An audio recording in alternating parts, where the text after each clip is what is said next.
Oh, good morning. Thank you for having me. Well, I apologize for the delay. We're supposed to have you on about 7:50, and I'm telling you what, our phones, we're going to have to put in more phone lines. It's a pleasant problem, but they were just jammed. We couldn't get a line in or out to get to you. So thank you for agreeing to delay it to now, and we appreciate it. See, that's you're actually diametrically opposite of me. No one wants to talk to me right now, so my lines are free and open. I don't believe that. I don't believe that. Well, a good campaign, a clean campaign, and God, I know you worked hard. Somebody told me that travels for a living. They were all over the state, and they're like, everywhere I went in Alabama, Walt Maddox showed up. It was just everywhere. But what's your takeaway on how this turned out? What did you learn from the experience in terms of not beating Kay Ivey for this office? well, the one thing I know is that two-way is something.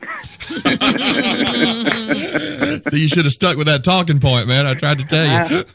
I know. Well, what I learned is that when you look at the straight ticket voting that took place, for example, even in Tuscaloosa County, the governor and I virtually tied in Tuscaloosa County. And you look at that, straight voting, 25,000 of the 36,000 votes that she got was straight ticket voting. And, statewide, she had 660,000 straight party votes. Now, to give you an understanding, I'm about to get overly technical here and then I'll stop. We believe that the voter turnout would be 1.35 million based off incumbent midterm historical data. In fact, we actually put some growth in there. We believe to win, you had to get 675,000 votes, again, based off historical data, and most pollsters agreed. We got 691,000. What happened, though, is that the Republicans did a much better job of turning out normal non-midterm voters. They were able to do it in a way. I mean, Governor Ivey, to her credit, got 500,000 more votes than Roy Moore. She actually got nearly 250 to 300,000 more votes than Robert Bentley. And so that shows you they did a much better job. And, on one hand, I'm very proud. We beat our expectations by 16,000 votes. And in normal years, that wins it or gets you real close. But this wasn't a normal year. And so, you accept it and you move on because that's life. Life is hard. It's not always easy. You're not always going to get what you want, even if you work your tail off. You just got to pick yourself up and move on. There's a lot of people listening to the show at our days, and they've had to pick themselves up and go to work. That's what you do. Alabama is so red and so conservative. If you look at the results of not just your race, Mayor, but others. And we talked about this at the outset when you broke the news on this show that you were going to actually run for governor. And I said, well, can a Democrat win? Should you change parties? Should you be independent? Would that make a difference? Would that have made a difference? You were true to stuck to your beliefs, and many people admire you for that. What are your thoughts now in retrospect? What would you have done differently? Let's put it that way. If you could go back and do it again, or would you have done anything differently? Well, tactically, there would be some things on the edges I would do differently. But I have no regrets and about doing it. You got to be authentic to yourself. If you try to run, if you declared yourself a Republican and ran as a Republican, you couldn't talk about the Alabama education lottery. You couldn't talk about Medicaid expansion. You couldn't talk about fixing roads and bridges. And those are the things that I think are important. And, I lost, but I got to talk about things that really matter to the future of the state. So, yes, you want to win. Goodness knows you don't get in it to lose. But I wouldn't be able to talk about the things why I serve. And so that's the things I want to focus on. You can't, right now it's just very difficult within the Republican Party, in my opinion, to do that. The governor signed the Norquist Pledge, which means you won't raise taxes. Well, yesterday, the Senate Majority Leader started talking about a bill where they're going to raise fuel tax. And so, those are things that, quite frankly, it's just, I'm glad I am where I am. You've got to be true to yourself. Now, I do think the Democrats nationally have lost their minds. And no, you do. Okay. Yeah, and I think that for me, I think that they don't understand the working people and what they really want. And the the president has done a much better job of connecting with that. And until the national Democrats do that, no matter what you may think as a local Democrat, you're going to be tied to that national party. You were lumped into that, right, wrong, or indifferent. And, then you get on Facebook and there's, Walt Maddox got a big contribution from George Soros. That kind of thing resonates with people in Alabama, and they're like, oh, well, that's not good. And it ties you to that whole national thing. It's hard to overcome that, And that's, that's where that was a lot of our struggles. But in the end, now, look, Governor Ivey won, I lost. You have to give her all the credit. I mean, I can't stand excuses. I hate losing, and I can't stand excuses. Yeah, I understand. But then for Democrats in the future to be successful, I believe the national party has got to stop being anti-Trump and start being pro-solutions. The reason why we got the highest Democratic vote total since 2006, I believe, is that we talked about solutions to problems. Now, it wasn't enough to win the day, clearly, but at least it was a discussion. And people, even, people who voted against me, for the most part have said, we like the way you talked about what you talked about in the campaign. We appreciate your positive approach. I believe it may take time, but that's what we need to be focused on. This silliness that we get involved in politics, especially at the national level, it's toxic, and it really hurts, conservative Democrats in Alabama. Having said that, go ahead. I'm sorry. Well, and also too, if you look, now I just saw this morning, so my information may be bad, but it looks like the more liberal Democrats that ran nationwide didn't do well. Mm-hmm. It was the moderate and conservative Democrats that did better. Mm-hmm. Mm-hmm. I hope the national party starts embracing that. Or else there's just not going to be, it's just going to be monolithic, and especially in the Deep South. Having said all of that, if the Democrat Party becomes more liberal and more toxic, to use your word, the future of Walt Maddox as a Democrat locally, who you yourself said was hurt by that, are you now saying that you would contemplate a change moving forward? No. Yeah, okay. All right. Well, I just wanted to, for the record. No. Okay. My goal is going to be to work within and we need a two-party system. I mean, you really do need checks and balances. I mean, and one-party system has been bad for Alabama. It was bad before 2010 when the Democrats had complete control. It's been bad since 2010. And so I really believe that you need a strong two-party system. We need to rebuild the Alabama Democratic Party. It doesn't exist. People say it's broken. That's giving it way too much credit. It doesn't exist. And that's where you need to start. But the strength of building that party is going to, in large part, depend upon what happens at the national level. And they, in my opinion, and they're not going to listen to me, I'm just a small-town mayor, but they need to be focused on issues. And I really believe, we saw it in our polling, we lost 10 points during the Kavanaugh hearing. Yeah. And, that was just really hard to recover from. And some of the Democrats that won on a national level were Democrats who voted in support of Kavanaugh. Yeah. Well, and here's where, and again, it actually, to have a little more freedom, it's nice to get to talk about it. I'll probably get in trouble on your show. Me and you may make some breaking news for I enjoy that. I know you do. What was interesting to me is, and I actually got to see a little bit of Dr. Ford's testimony, which I thought was compelling and brave, whatever you think, brave, compelling, and courageous.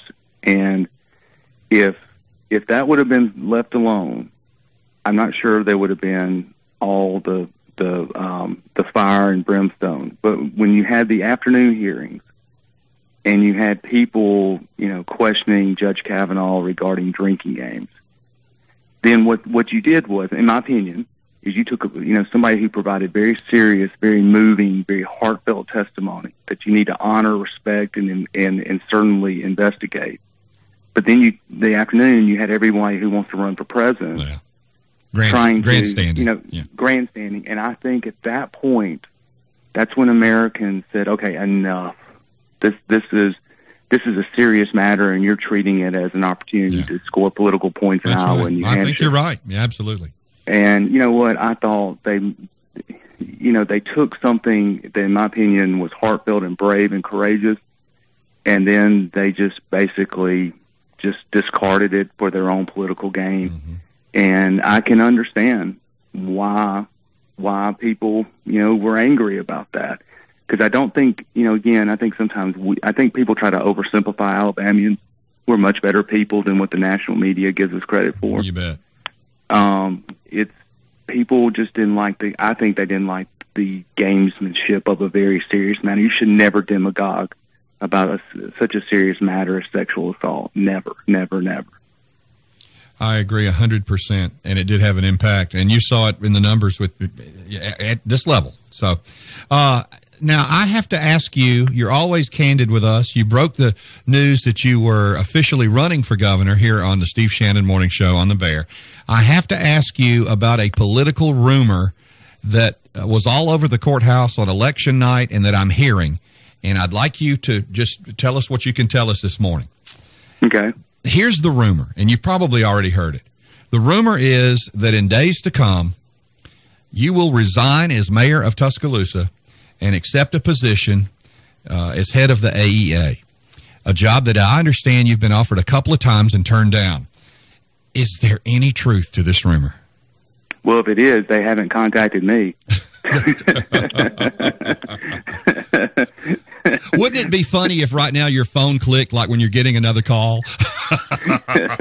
No, they certainly haven't contacted me. Well, you know they want you. The AEA wants you, and that's a good job. That's good pay, and that's a good job. Now, look, I don't want you to not be our mayor anymore. I think you would have made a great governor. But if they've tried twice, if they did contact you, how would you react to that offer coming again now on the heels of the governor's election? I mean, is that something on your radar? Is it something you would consider?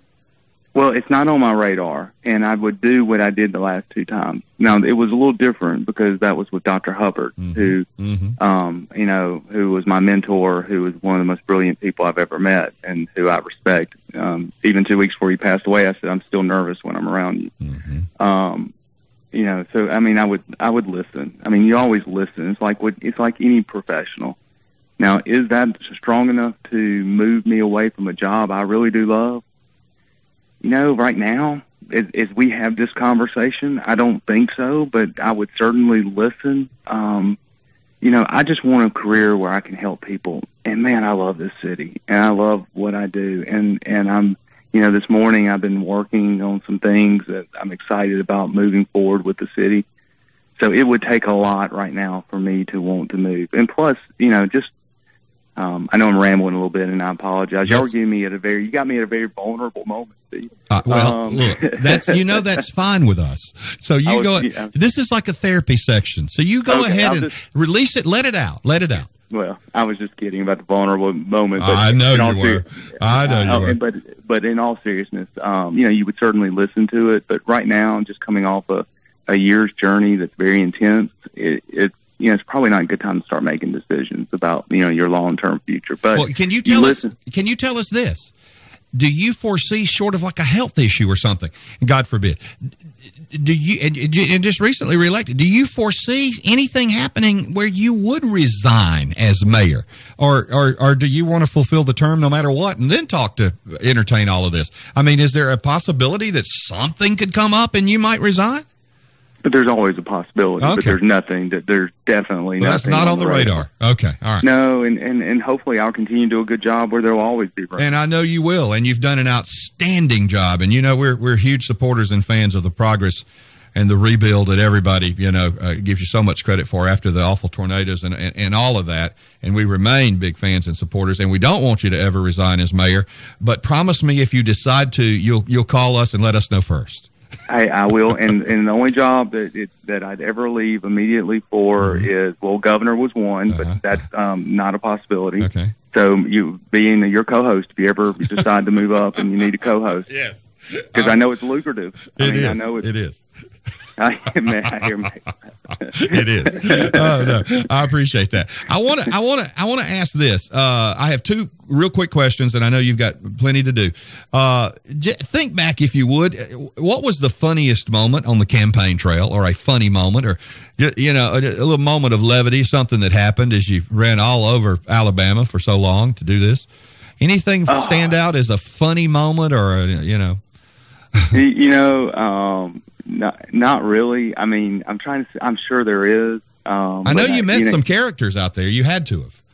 The best moment. Okay, let me tell you. Yeah. I was doing I won't name the city. Okay, good. But it was in a small city in South Alabama, and I was doing a town hall meeting, and this guy stands up and literally says, "If you're elected governor, will you support the Illuminati?" He was absolutely serious. He meant it. Did you say the governor? Did you say absolutely? Yeah. Well, there's this game. It's not a game, but each campaign track, and this happened in the primary too. Uh-huh. When your opponent's at an event, there's always trackers there. Right. So sometimes you just think maybe it's just a tracker being funny, but this person was probably it was serious, and probably speaks to, we need probably improve our mental health system in the state, as I talked about over and over again. But that was the funniest. I love that. Do you support the Illuminati? And the final question is, Mayor Walt Maddox, at this point, do you foresee another run down the road for a statewide office? Would you want to do it again? You got some name recognition now that you might not have had before, that's for sure.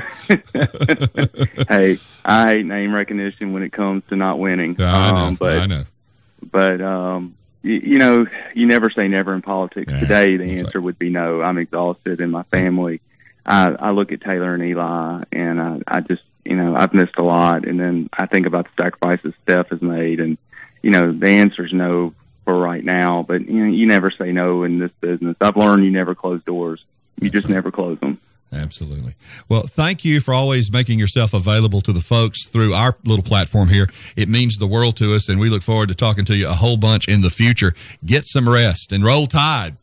Hey, roll tide. Let's go dominate this weekend. Come on. Mayor Walt Maddox, everybody.